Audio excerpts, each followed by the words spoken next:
Hello दोस्तों, मैं सोनिया आप सबका स्वागत करती हूँ हमारे यंग अचीवर्स क्लासेस में। दोस्तों, अगर आप मेरे चैनल पर नए हैं तो मेरे चैनल को सब्सक्राइब कीजिए और मेरे वीडियो को अंत तक ज़रूर देखिए। और मेरा वीडियो अगर आपको पसंद आए तो मेरी वीडियो को लाइक और शेयर ज़रूर कीजिए। दोस्तों, बेल आइकॉन को भी प्रेस कीजिए ताकि मेरे आने वाली जो भी वीडियोज़ हैं सबसे पहले आपको मिल सके। दोस्तों, आज का हमारा विषय है प्राचीन भारत, और प्राचीन भारत में हमारा पहला टॉपिक है सिंधु घाटी सभ्यता। दोस्तों, इससे पहले हमने 2 वीडियोज़ इसके ऊपर बनाए हैं। ये हमारा सिंधु घाटी सभ्यता का लास्ट वीडियो होगा। इसके बाद हम लोग वैदिक सभ्यता देखेंगे। दोस्तों, हम लोग यहाँ पर जितने भी क्वेश्चंस देख रहे हैं वो सारे के सारे आरआरबी एनटीपीसी और ग्रुप डी में आए हुए क्वेश्चंस हैं। तो देखते हैं दोस्तों अपना पहला प्रश्न। सिंधु घाटी सभ्यता का पतन नगर है लोथल, हड़प्पा, रोपड़ या फिर बनवाली। दोस्तों, आप मुझे कमेंट बॉक्स में भी आंसर दे सकते हैं। बताइए दोस्तों इसका आंसर क्या होगा। दोस्तों, पतन नगर होता क्या है? पतन नगर मतलब होता है बंदरगाह, जहाँ से व्यापार किया जाता है। जैसे हमारे लिए मुंबई है, मुंबई से जहाँ जो उनसे व्यापार किया जाता है, जहाँ से जहाज जाते हैं आते हैं, उसे पतन नगर कहते हैं। तो हमारा इसका आंसर होगा दोस्तों लोथल। देखते हैं अपना नेक्स्ट क्वेश्चन। निम्नलिखित में से कौन सा कथन सिंधु घाटी सभ्यता के संबंध में सही है? उनके घर ईंटों के बने थे, सभा भवन की खोज मोहनजोदड़ो में हुई, घर की निर्माण योजना में खुला चौक मुख्य लक्षण था, या फिर उपयुक्त सभी। तो दोस्तों इसका आंसर है उपयुक्त सभी। देखते हैं नेक्स्ट क्वेश्चन।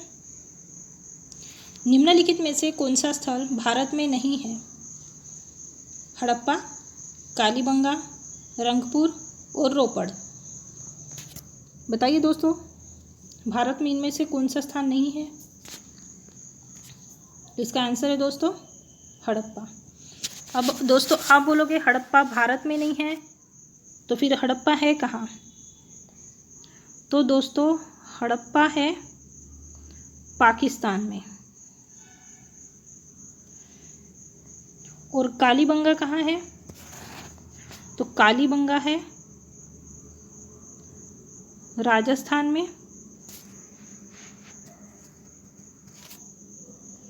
रंगपुर है गुजरात में। और जो कि रोपड़ है पंजाब में। मतलब दोस्तों ये तीनों कालीबंगा, रंगपुर और रोपड़ ये तीनों हमारे भारत में हैं, लेकिन हड़प्पा पाकिस्तान में है, इसलिए हमारा आंसर हुआ हड़प्पा। देखते हैं नेक्स्ट क्वेश्चन। सिंधु सभ्यता के लोगों के घर बने होते थे, मतलब कैसे बने होते थे उनके घर? कच्ची ईंटों के, पक्की ईंटों के, लकड़ी के या फिर पत्थरों के? तो दोस्तों इसका आंसर है पक्की ईंटों के।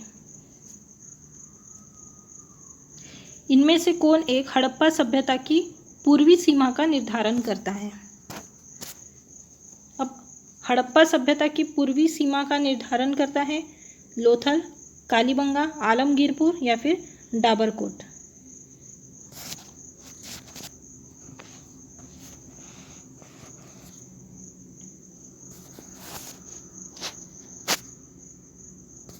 बताइए दोस्तों इसका आंसर क्या होगा?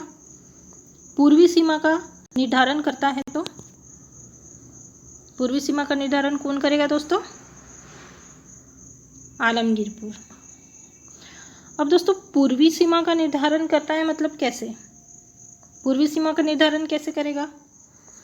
अब देखिए दोस्तों, इसका मतलब यह है कि इन सारी चीज़ों में पूरे भारत भर में उसको उत्तर, दक्षिण, पूरब, पश्चिम ऐसे बांटा गया है कि हमारे भारत में उत्तर, दक्षिण, पूरब और पश्चिम में उसकी खोज हुई है। तो जो आलमगीरपुर है वो आलमगीरपुर यहाँ पर आएगा। आलमगीरपुर कहाँ आएगा? पूरब साइड में आएगा, जो कि किस में है दोस्तों? यूपी में है। ऊपर उत्तर साइड में क्या आएगा? मांडा, जो कि जम्मू कश्मीर में है। नीचे है दाइमाबाद, जो आएगा महाराष्ट्र में, और पश्चिम में है सूतका गेंडोर। सूतका गेंडोर। अब सूतका गेंडोर वो किस में है दोस्तों? वो है बलूचिस्तान, पाकिस्तान में। उत्तर में मांडा है, पूरब में आलमगीरपुर है, दक्षिण में दाइमाबाद है और पश्चिम में सूतका गेंडोर है। तो अब दोस्तों इसको याद कैसे रखेंगे? तो इसको याद रखने के लिए हम लोग ऐसे कर लेंगे, शॉर्टकट MADS। राइट साइड से आप घुमा लीजिए और उसको मैड्स करके याद रख लीजिए। M से मांडा, A से आलमगीरपुर, D से दाइमाबाद और S से है सूतका गेंडोर। ठीक है दोस्तों, आपको ऐसे याद रहेगा। जैसे यहाँ पर पूछा गया है कि पूर्वी सीमा का निर्धारण करता है, वैसे ही और कोई क्वेश्चंस में आएगा पश्चिम सीमा का निर्धारण करेगा, दक्षिण सीमा का और उत्तर सीमा का। तो ये चारों आपको याद रहना बहुत ज़रूरी है। सिंधु घाटी सभ्यता की पहचान निम्न से है। तो सिंधु घाटी की पहचान नीचे जो दिए हैं उनमें से किससे सिंधु घाटी सभ्यता की पहचान होती है? सुंदर मूर्तियों से, धर्म और दर्शन शास्त्र से, आर्थिक और सामाजिक सुधार से, या फिर शहर योजना प्रणाली से। तो दोस्तों इसका आंसर है शहर प्रणाली योजना से, शहर योजना प्रणाली से। नेक्स्ट क्वेश्चन, हड़प्पा सभ्यता का कौन सा स्थल भारत में नहीं है? अब देखिए दोस्तों, इसमें क्या बोला है कि हड़प्पा सभ्यता में ऐसा कौन सा स्थल है जो कि भारत में नहीं है। तो दोस्तों हमने तो अभी देखे थे, मांडा किस में है? मैंने अभी ऊपर आपको बताया, मांडा जम्मू कश्मीर में है। हाँ, अब हमने नीचे के 3 नहीं देखे हैं, मतलब पहला तो इसका आंसर नहीं होगा। एक सुरकोटदा है, हुलास है, या फिर बालाकोट है। तो देखिए दोस्तों, हम सबसे पहले ये देख लेंगे कि ये है कहाँ कहाँ पर।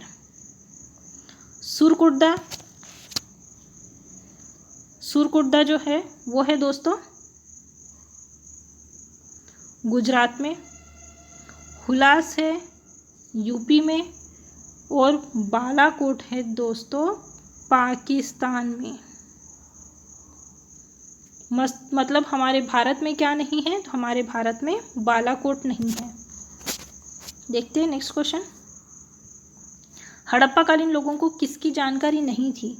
तो हड़प्पाकालीन लोगों को कुम्हारों का चाक, आग, लोहा या फिर गेहूं।